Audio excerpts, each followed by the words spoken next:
Всем привет! Если вы следите за сообществом на канале, то видели пост о том, что один из подписчиков прислал мне сумку с такими большими обрезками различных артикулов кожи, среди которых я нашел вот такой вот кусочек ременной классной кожи толщиной 2,5 мм. Здесь вот даже какое-то брендирование есть, Мансур Гавриэль. В общем, кожа действительно классная. Единственное, что кусочек как бы небольшой, и я решил его пустить на обложку блокнота. Но как бы не просто сделать обложку, а вот именно полностью блокнот с вот этим блоком листов. Поэтому сегодняшнее видео, первое, оно будет о том, как подготовить бумагу, как ее состарить, как подготовить вот эти блоки для блокнота. А в следующем видео я уже покажу само изготовление обложки и сшивание этих блоков с обложкой. Тема подготовки бумаги вроде бы простая, но при этом пришлось немножко загуглить и с вами поделюсь этой информацией, которую получил. Значит, самый простой способ, который мне в принципе понравился и подошел, это использование обычной бумаги для принтеров канцелярской, вот, формат А4. В результате мы будем ее сгибать. Вот, как ее окрашивают? Бывает используют краски, бывает используют чай, бывает используют кофе. Я сделал немножко как бы такой микс. Вот, заварил кофе вместе с чаем. У меня была банка какого-то старого кофе. Вот, я сюда сразу залил кипятка и еще несколько пакетиков чая сюда бросил. В принципе, какие-то давать пропорции смысла нету. Чем больше кофе, чем больше чая, тем более насыщенный получается цвет. И я так понимаю, что это ну, как бы более качественно отразится на тонировании бумаги. То есть чем у нас светлее получается вода, тем светлее листы. Вот.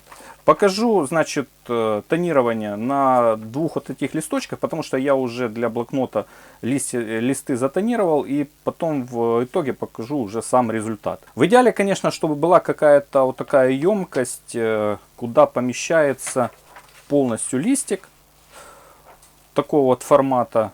Видел, какие-то подносы используют. Ну, у меня маленький тазик из хозяйственного магазина. Вот, я здесь и кожу окрашиваю, и в принципе вот для воды, для бумаги, для окрашивания это тоже подойдет. Дальше берем вот этот наш чай с кофе, выливаем. Я его процедил изначально. Вот, получается такая ванночка. Дальше просто каким-то произвольным способом помещаем сюда бумагу. Таким вот образом. С одной стороны она, допустим, намокла. С другой стороны перевернули ее. Долго смысла нету держать, потому что бумага намокает и потом начинает рваться. То есть вот этих вот секунд намокания вполне достаточно. Видите, здесь уже вот краешек я оторвал. И вот таким вот образом вынимаем, вешаем куда-то сушиться. В принципе, ну не знаю, я повесил в ванной на шнурок для белья. То же самое я проделаю с каждым листиком. Допустим, если нам нужно 72 страницы, то мы берем 32 таких листа. Вот. Ванночки мне в принципе хватило где-то листиков на 15. Потом я заваривал еще. Ну, в общем, все зависит от количества листов, от объемов работы. Чем еще хороши такие ванночки? То, что вы можете вот так вот по бортику протянуть этот лист, и он снимет излишки нашей жидкости с бумаги. То есть она быстрее там высохнет. Еще видел варианты, что люди сушат сразу феном, то есть быстрее это все происходит. Я оставил буквально часа на 4-5, и бумага у меня в ванной высохла. После высыхания у нас получается вот такая бумага. Она пожелтела, стала с таким как бы неравномерным, так скажем, окрашиванием. Какие-то есть незначительные пятнышки. заломы, бугорки. В общем, она стала такой, как бы состаренной. Цвет не очень насыщенный. То есть я видел, допустим, делают более такой темно-коричневый насыщенный цвет. Дважды ее там придают намоканию, потом сушат.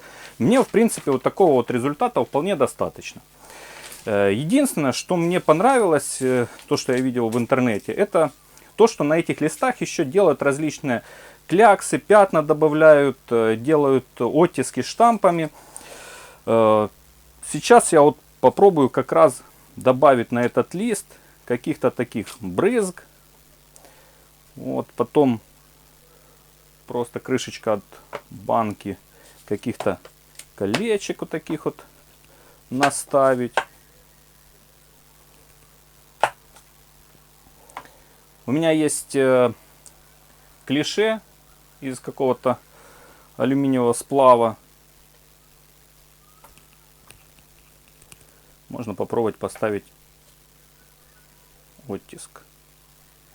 Хотя, видите, ничего. Затея это как бы не увенчалась успехом. Но вот эти вот брызги и всякие оттиски колечками, в принципе, останутся на бумаге. И после высыхания дадут интересные пятнышки. Смотрите, в результате у нас получаются такие вот листы, которые нам нужно собрать в небольшие блоки по 3-4 листика. Далее вот так вот согнуть пополам. И потом это все у нас вложится уже в обложку из кожи. Некоторые видел перед данной процедурой еще листики проглаживают. Я же, скорее всего, этого делать не буду, потому что мне нравится вот эта помятость, нравится эта фактура, как все получилось. Поэтому, скорее всего, я просто это все дело сложу. Мне не нужно вот здесь как бы ровный срез, пусть даже вот как-то оно так будет. Выглядит очень интересно и хорошо будет сочетаться с обложкой из кожи. В этом видео я показал, как подготовить листики. В следующем уже как буду собирать эти листики в блоки и вшивать в кожаную обложку. Надеюсь, видео вам будет полезным. Ставьте лайки, подписывайтесь и спасибо за просмотр.